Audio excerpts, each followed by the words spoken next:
Joining me now is U.S. Interior Secretary Doug Burgum. Secretary, great to see you. Thank you so much for being here. So the windmills, something President Trump wants to stop. Is it because it's a waste of our energy, not doing anything, or is it that we're not putting the resources in other areas as much?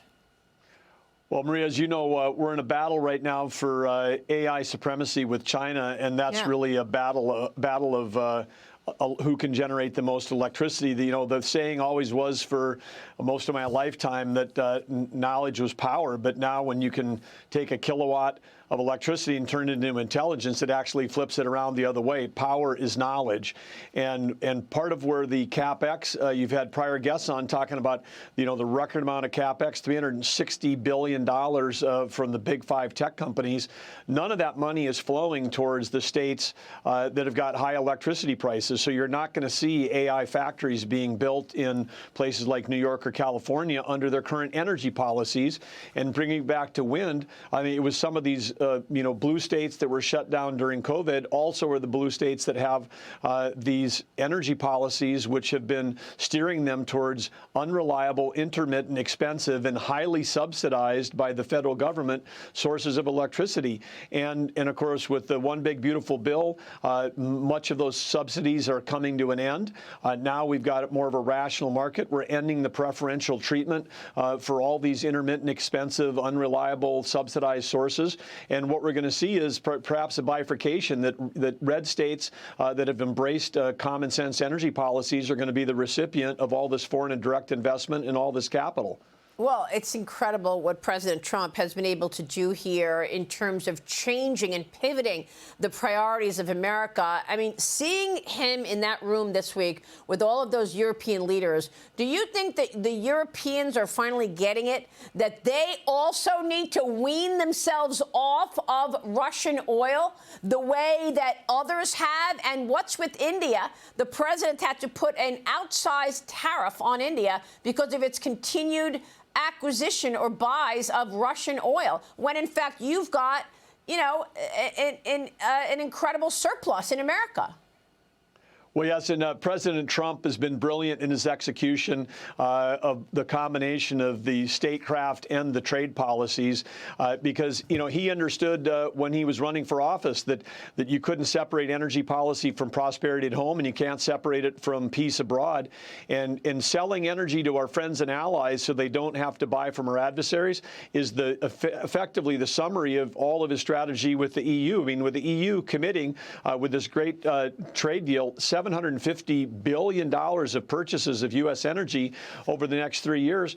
That's why they're all sitting around, and it would take 6 months or a year to plan a G7. He calls the leaders on Saturday and says, hey, come on over, I'll see you on Monday. They're all in his office sitting around the Resolute desk. And part of the reason there is because the U.S. is going to be their primary energy supplier, and they can finally get off of Russian energy sources. And again, this is common sense, and President Trump's leadership literally is bringing prosperity at home and peace abroad. That's a great point. I mean, they planned for years and months about the G7. President Trump got a G7 going right in his office, in the Oval Office.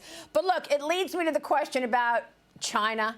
So, Secretary, according to the German foreign minister, 80% of all military useful equipment and technology supplied to Russia emanates from China, as does most of Russia's oil and gas purchases. So I know President Trump is walking a balance here because we are so tied to China with our supply chains. But will he actually make China accountable for buying all of that oil from Russia, the way he's trying to make India accountable as well? I know that that's the plan, and we've got to work towards that. The key thing right now is to make sure that we decouple ourselves from China on critical and rare earth minerals.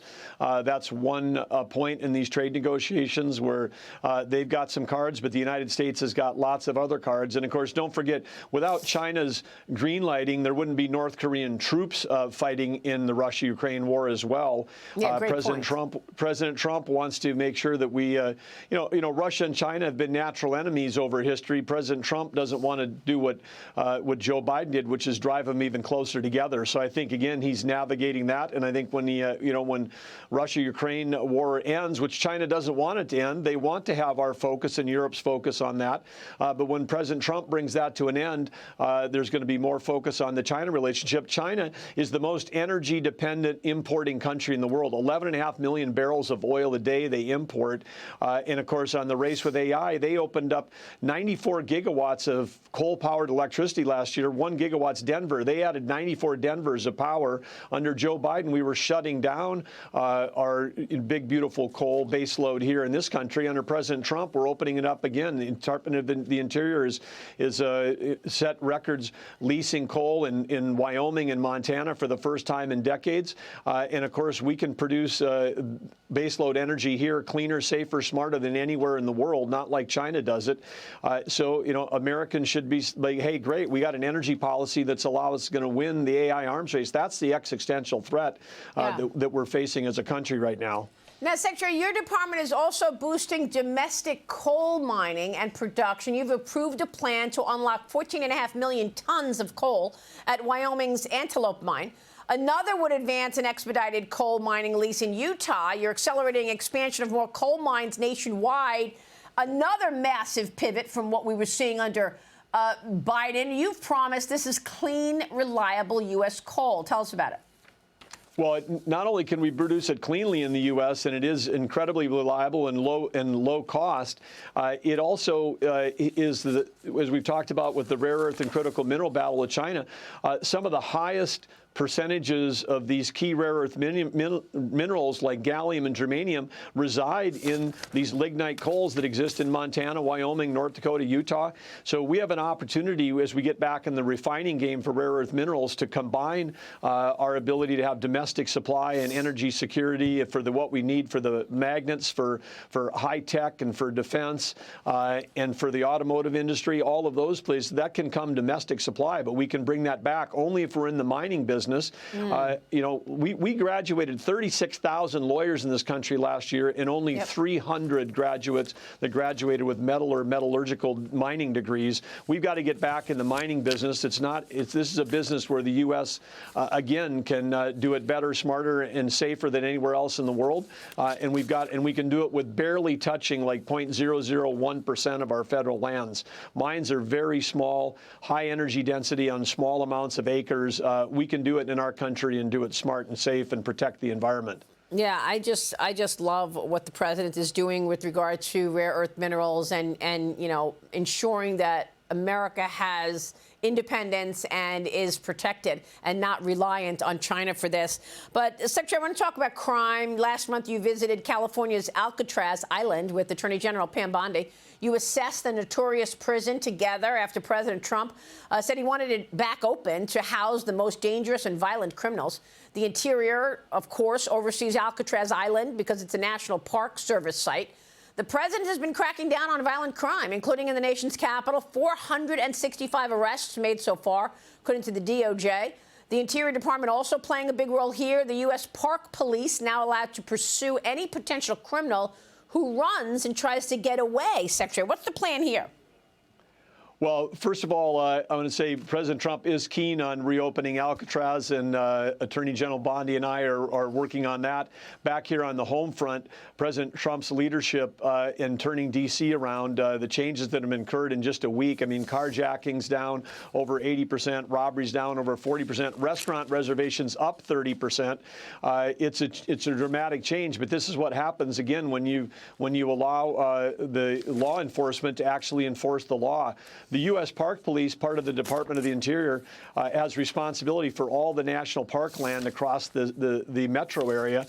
And these folks, this is the oldest federal law enforcement agency in the country, 1791, created by George Washington.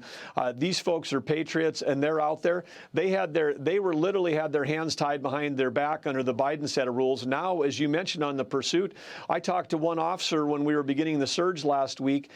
He said that he'd had over 20 times in the last couple months, he'd pulled people over that had unmatching plates, stolen car plates that were showing up on the register, or no plates on the car, suspicious activity, and he'd pull them over, and then you get out of the vehicle and walk up to them, and they take off and flee. They're now pursuing. People know that we're back in the business of policing, and thank goodness for all the great coordination across over a dozen federal agencies to make this city safe and beautiful. Secretary, it's great to have you this morning. Thanks very much. We'll be watching your work, and please come back soon. Thanks, Maria. All right, Secretary Doug Burgum joining us. We'll be right back. Stay with us.